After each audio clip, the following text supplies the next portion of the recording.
Well, hi, and welcome to your Beyond Zero tidbit. This is the Matrix Guard, and I am Catherine, also known as Punch Life Back on Twitch. So today's tidbit, you guys, is really my way of leaning into the uncertain time we find ourselves in and wanting to be present and not to lose myself in the fear that it's really easy to lose myself in right now. So today's topic is about Stoicism as a way to navigate uncertain times, and there's a tool that I'm going to present that is called the premeditation of evil. And really that's just a fancy way of saying or describing a tool that helps us make wise decisions in the face of fear. So without further ado, here we go. When life changes and becomes uncertain, it's really normal for us to feel fearful or anxious. But I think I also choose to feel fear because it gives me a sense of control, which is kind of odd to say. But it's kind of like if I'm afraid, then there's a monster out there that I can fight, something that I can actually defeat. So it's like this weird sense of control by building something up that I can somehow control by defeating. And that sense of control is truly false. So many things are beyond our control. So I can no more defeat coronavirus than I can prevent an economic collapse or the aging of myself or my loved ones. So I know I want to let go of that desire to control what is beyond my control. And I know that I want to face the uncomfortable feelings instead of trying to avoid them, deny them, control them, run away from them. And I realize that the way to do that is that vulnerability has to be gone through, that you can't just go around it. So indeed, maybe we can navigate these troubling times by surrendering to them. And maybe we can find relief in accepting that fear and sadness are inevitable companions in life. And maybe we can find hope in our ability to choose connection and community over isolation and self-protection. So this is all like a very uncharted territory for me. So I appreciate you going and experiencing this little bit of my journey with me. So here's how Stoicism can help. So fear is defined as an unpleasant feeling triggered by the perception of danger, whether that's real or imagined. It typically results in aversion or avoidance or a loss of courage. And it can also result in a drive to fight and defend, like for me, right, in that sense of control. So by the end of this time together today, we'll go through that exercise I mentioned to help us master our fear, and we'll build a better definition of fear, one that will help us engage and sustain our courage so we can stay navigating this kind of time in our lives. And yeah, okay. So first off, fear is an entirely natural experience that we all share, right? So that's the good news. You're human, I'm human. And it has helped our species survive. The trouble is, in today's world, we're often, reacting to social situations and threats to our image or our sense of self-worth as if it's life-threatening when it really isn't. Or we're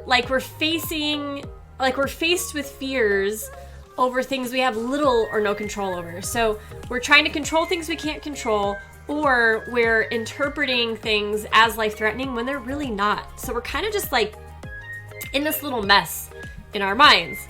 So I'm definitely not going to touch on PTSD or anxiety disorders. I'm not qualified to do that. I'm really talking about that run-of-the-mill fear that we all experience, that we use to hold ourselves back or that cloud our decision-making abilities, or that we run from our own vulnerability in life. So, like I said, to do this, we're going to go through the eyes of the Stoics, and their philosophy has a lot to say about the mastery of fear, because the Stoics hold that because we cannot control external events, we must focus on controlling ourselves and our responses. So because that was their whole philosophy, right? Hey, you can't control everything outside yourself, just yourself. They got really good at practicing self-control. So they have deep and helpful insights into regulating our emotions. So I'm going to I'm going to be so embarrassed, but I'm going to butcher some Stoic names. So Epictetus, Epictetus is a classic Stoic. And he said that we cannot choose our external circumstances, but we can always choose how we respond to them. So the Stoics are masters of mental strength, which for me is probably our single most important strength. You know, when we govern the thoughts between our ears, we govern our lives, we govern our experience of our lives. So it is a critical strength for engaging with our fear. Seneca, another classic Stoic, said, "The mind that is anxious about future events is miserable." And that's how daily fear kind of happens to us, right?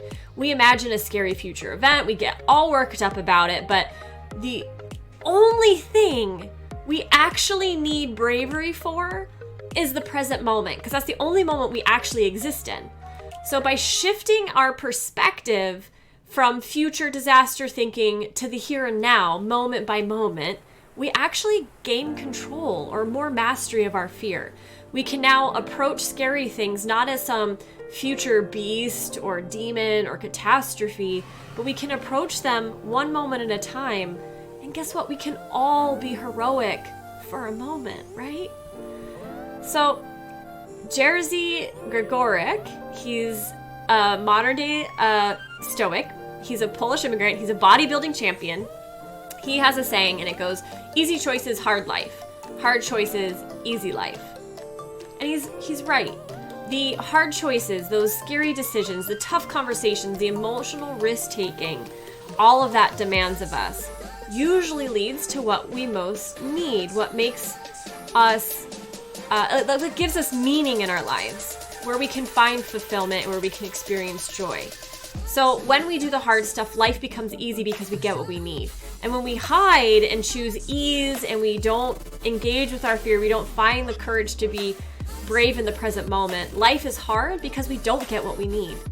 So when have you chosen the easy path? And what do you think that cost you? I know it's a big question. I'm going to move right on like I always do, so please pause me. And speaking of being happy and fulfilled, we all need connection in order to thrive. But real deep and like that life-sustaining relationships really require us to face our fear. Intimacy is a risky endeavor, and it does require courage. So Epicurus is another classic Stoic, and he said, "You don't develop courage by being happy in your relationships every day. You develop it by surviving difficult times and challenging adversity."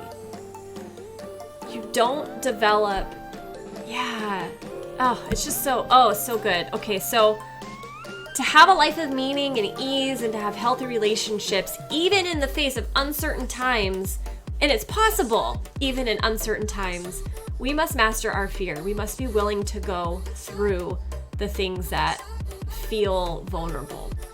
So I wish I could tell you there was a workaround, that we could simply take a detour to the left, but I can't. There's no detour that will give you the life you dream of having or the existential relief in the face of all this change that we can't prevent, because there's no way around the difficult emotions. You can't selectively numb. So if you try to block out the painful stuff, you inevitably block out the good stuff. So I'm going to provide this link, but there is a TED Talk from Tim Ferriss that is about the tool I'm going to introduce to you, and it comes directly from Stoicism and the premeditation of evil. And it's a powerful tool for decatastrophizing our fears, getting clarity on which fears to ignore and which ones to honor. So it helps us make that decision in the face of fear that we so often could use help around. So I'm going to run through it. I will be providing a link to this tool online that you could print out at any time and use, but I'm just going to run through it verbally, and you can do it at your own pace later. So step 1, you want to think of something that you've been thinking of doing but haven't done yet because you're afraid. And you want to write it down on a page, starting with the words, what if? What if I do? And then you create 3 columns. One is where you're going to define, and this is the first column, you're going to define the worst case scenarios. You want to let every terrible outcome you can think of get onto that paper. Don't censor yourself. Don't let a single nagging worry get away. Really go for it. So the second column is about prevention. So you want to list all the ways you can think of to prevent or lessen the likelihood of those worst case scenarios from happening. And you want to do that for each of those worst case scenarios that you've come up with. And then finally, you're going to brainstorm and list in the third column all the different ways you can repair, even just a little, the worst case scenarios that happen despite your best preventative efforts. So that's step one. It's a doozy. It is totally worth doing. Step two is a second piece of paper. You want to list out all the possible benefits of an attempt or a partial success. And you want to take like 5 to 10 minutes to do this. And notice, you guys, how conservative this exercise is. We are looking at the worst case scenarios, right? The worst possible outcomes and the benefits of a partial success, not a wild success. So when you're dealing with fear, it makes sense to be conservative, right? So step 3 is 1 more page and 3 more columns. And this is where you brainstorm all the costs of inaction. So you want to think about all the emotional, physical, financial costs you would have to pay by not doing this thing that scares you. And you want to break this, like I said, into 3 columns. And the first column is 6 months. The prices you're paying in 6 months, the prices you're paying in 1 year, and the prices you're paying in 3 years. Going any further and the whole exercise tends to get a little too abstract and loses its efficacy. So what I love about this premeditation of evil is that it helps us determine if our fears are justified and should be listened to. And when they aren't worthy of our respect, this exercise helps give us a level head, gives us a plan of prevention and fixing that we can use to motivate us into the action instead of remaining in delaying, procrastination, avoidance, or just outright deciding not to do something that otherwise with this tool we would have done. And I think too, like I am a very optimistic person, which has a lot of well-being benefits to it. One of the downsides to optimism is you can take unnecessary risks. You can underestimate the risk of doing something. So for me, this tool also helps me guard against my own bias that I don't assess risk well. And it's what I rely on a lot of the pessimists who are near and dear to me in my life to help provide that missing, to lift me up where otherwise I'm very weak. And likewise, this tool can do that when I don't have one of my more pessimistic friends to reach out to. So to end this tidbit, I want to offer one more thing. Fear doesn't need to be defined in a way that robs us of our courage or leads us to an action. Fear doesn't have to define us. It is an unpleasant emotion that we are all going to feel, repeatedly in our lives. It's going to be here. So it doesn't have to then be a negative experience on top of the unpleasantness.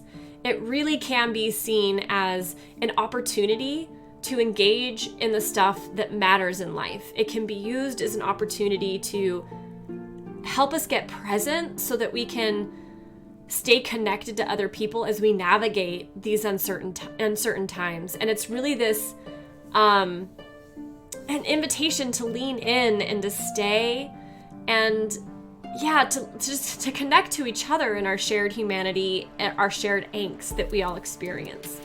And it can really help us because we know we are all going through the same thing. So thank you so much for joining me today. I appreciate it each and every single time. And until next time, stay true and never settle. Mwah. Bye.